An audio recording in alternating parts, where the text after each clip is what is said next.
I was telling them a story last night about I was over in Japan and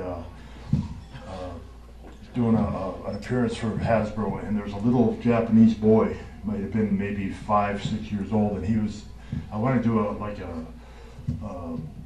a mall over in Japan and just looking around for things, and I came across a toy department, and I saw a big display of GIJoe, and there I was in my Triple T tank, and this little boy was like looking at it, and he took it off the shelf and he was looking at it, and I snuck up behind him and I tapped him on the shoulder, and he turned around and he did like double. And he ran,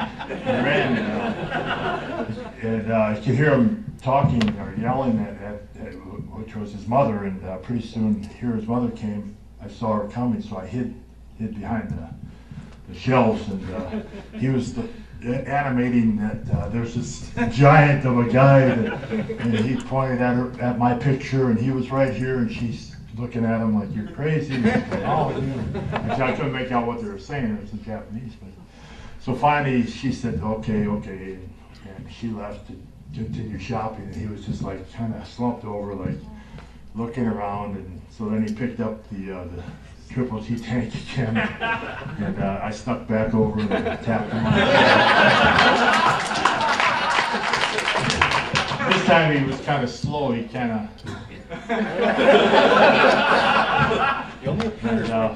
So then I waited for him, and for him to bring his mother, and then I came out, and she went, oh!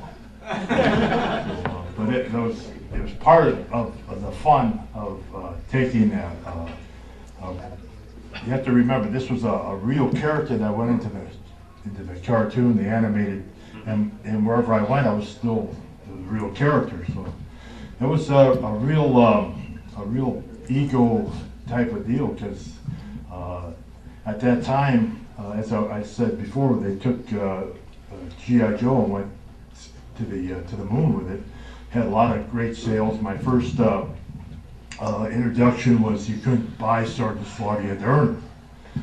And I did a promo where you had to send in 5 proof of purchase certificates to an address, and in return you'd get a secret code number, and you'd call that number, and I would have a number for you in my voice.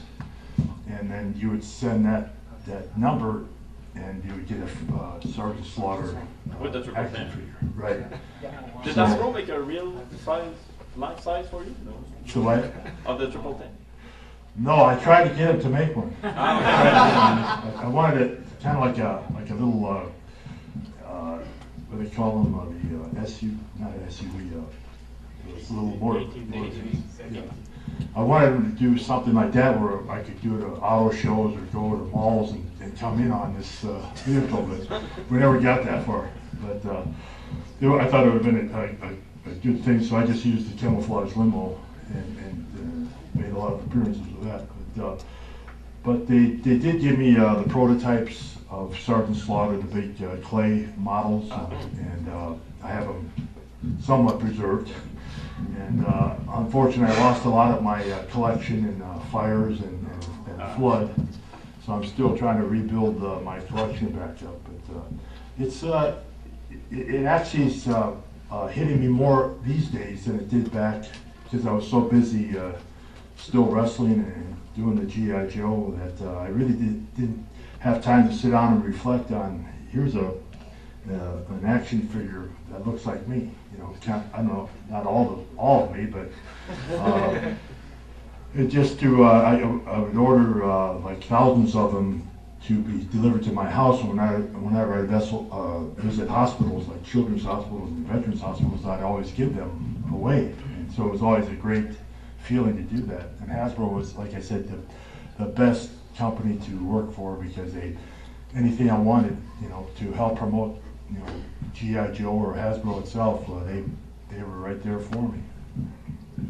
But it's hard to explain. Hard to explain what it's like to be Sgt Slaughter, a wrestler, action figure, hero, whatever it is. But I don't shy away from being the image that somebody might want to have their children look up to, because what I find now, after 36, going on 37 years of being in the professional wrestling business, and since 1985 with GIJoe, no matter if I'm in GIJoe or not, I'm GIJoe. I'm the real living first GIJoe. They've had action figures that they've made, like Roddy Piper and Refrigerator Perry and I think Buzz Aldrin, and but they were only just for a toy fair where they made like 1,000 of them to sell at the toy fair. I was actually in you know, the production of it, and being the first, it's just hard to grasp on what that feels like. You know, it's just a great feeling when people walk through an airport or a grocery store and they salute you and yo Joe, and you know, GIJoe has become a word, 2 words in my vocabulary, along with you know, you're dismissed and that's an order, and you maggot, you scum, you slime. But it's been a great run and a lot of fun, and I hope it continues. And you know, I hope I answered your question, but well, it's hard to explain what it's like. I hope for you that you will have grandchildren, grandchildren that would listen to the show. Yeah, a lot of nephews and friends that enjoyed it. But as I was explaining, when I first got into GIJoe, the kids that were the fathers were my wrestling heroes. Was a hero to them for wrestling. Their children saw me in GIJoe. Now that same GIJoe fan that was 5, 6 years old is now a father, and some of them, I don't want to say this, are grandparents, but when they come to events where I'm autographing, I see still the little children, the boys and the girls that the father or the grandfather are bringing, the mothers, and saying, this was my hero when I was your age. I want that to be your hero too. That's a great feeling, to have that image, that they still remember that, and that you were so good and wholesome, and whatever they looked at, that they want their children or their grandchildren to be, you know, your hero too. So it's a great feeling. Okay, thanks. Yes, Thank you. You're welcome. Great question. Thank you. Next question. Yeah, we hear a lot these days about the WWE wellness policy. The what? Wellness policy? Yes. Yeah, I'm wondering how the industry would have been different if such a policy had been in place during your days. Well, that's a good question. I actually grew up on Wheaties myself. I was big enough I didn't need to have anything put in my body, and my parents, basically my mother more than anybody, told me about the smoking and things like that. She wouldn't even let me take medicines without, you know, conferring with the doctor to make sure it would be okay to put in my body. But she always raised me to say, if that is poison, why would you want to put it in you? So even picking my nose, she would say, you know, if that's coming out of you, why do you want to put it back in you? So that prevented me from ever picking my nose. And they say it's great protein, but I always felt that, you know, my mother knew what was best. And so I grew up, I'll tell you a quick story. When I was about maybe 15 or 16, I was this pretty good sized kid. And I said to her, how did I ever become so big? My uncles, my grandfathers, my sister, I didn't have any brothers, but nobody else was. My mother was 4'10". My sister was 5'2", my father was 5'7". And here I am, 6'6". And how did I get to, am I really your son? Or, you know, Man's son. But she said, well, it's funny you asked that. She said, nobody in my family or your father's family are big, but you know, she said, I have a theory.